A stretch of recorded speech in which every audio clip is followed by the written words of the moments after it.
Na periferia da cidade de Carapicuíba, onde as luzes urbanas se misturam com a escuridão do mato, uma seita secreta se escondia nas sombras.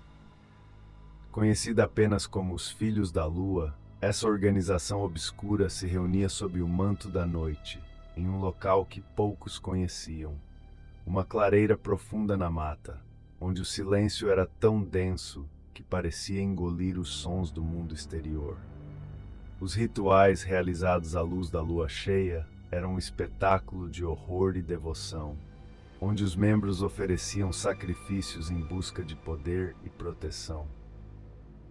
Os Filhos da Lua eram compostos por pessoas comuns, homens e mulheres de Carapicuíba, que eram atraídos pela promessa de uma vida melhor, longe das dificuldades cotidianas. O que começou como um grupo de apoio e fraternidade rapidamente se transformou em algo muito mais sinistro. As reuniões, que inicialmente se limitavam a discussões sobre os desafios da vida, passaram a incluir práticas ocultas e invocações a entidades desconhecidas. Os rituais eram elaborados e meticulosamente planejados. Em cada lua cheia, os membros se reuniam em círculos, vestidos com túnicas negras que refletiam a escuridão de suas intenções. O altar, feito de troncos de árvores, era adornado com oferendas que variavam de pequenos animais, como pássaros e roedores, a criaturas maiores, como cabras e cães. O sangue dessas vítimas era derramado em um símbolo esculpido no chão, um sigilo que prometia poder e fortuna àqueles que o adoravam. Com o tempo, a seita começou a sentir que os sacrifícios de animais não eram suficientes. Murmúrios de insatisfação começaram a circular entre os membros. As vozes mais influentes dentro do grupo clamavam por algo maior, algo que realmente demonstrasse devoção às forças que adoravam. Assim, o plano para oferecer seres humanos surgiu, como uma sombra crescente em suas mentes. O primeiro desaparecimento na cidade ocorreu em uma noite tranquila, sob uma lua cheia de brilho intenso. Uma jovem chamada Clara, conhecida por sua beleza e espírito livre, foi vista pela última vez caminhando em direção à mata.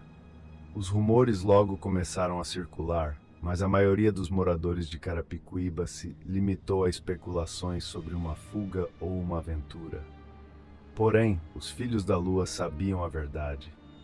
Clara havia sido escolhida como a primeira oferenda humana, uma honra que poucos podiam imaginar. Os rituais tornaram-se mais elaborados. A cada mês, mais e mais pessoas desapareciam e a sensação de medo começou a pairar sobre a cidade. A polícia foi chamada, mas as investigações não levavam a lugar algum. As pistas eram escassas e o mistério só se aprofundava.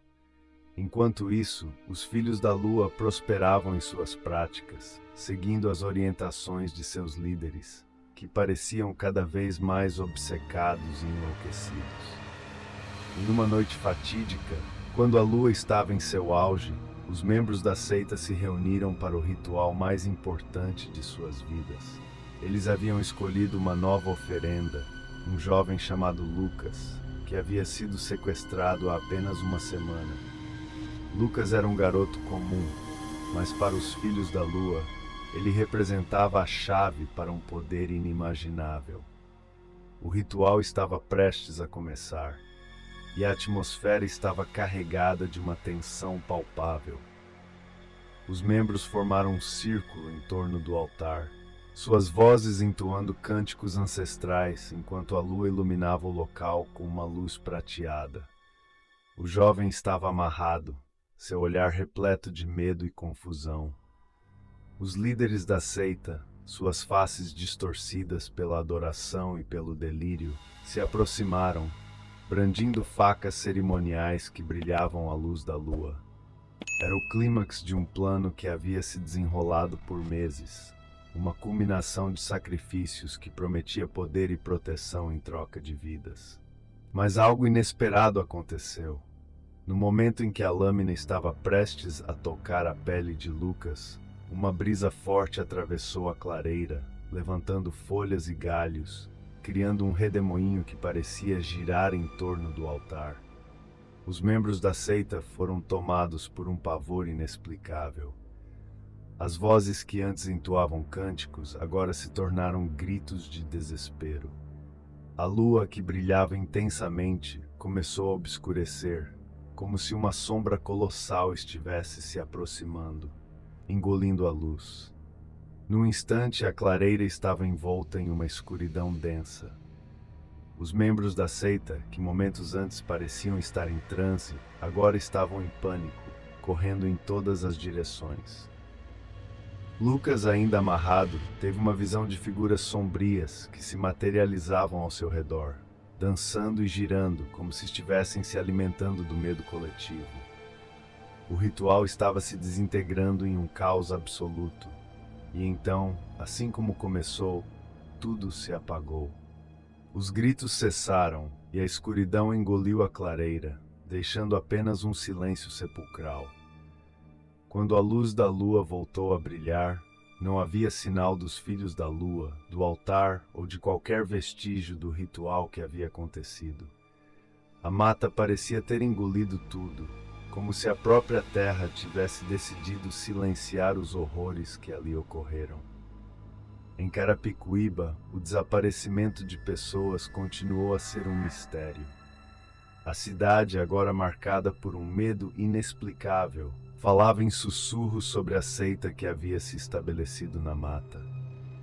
Mas o que realmente aconteceu naquela noite, ninguém jamais saberia. Os filhos da lua e seus rituais obscuros desapareceram sem deixar vestígios, como sombras que se desvanecem ao amanhecer. E assim, a história de Carapicuíba permaneceu envolta em mistério, um eco distante de horrores que nunca foram completamente compreendidos.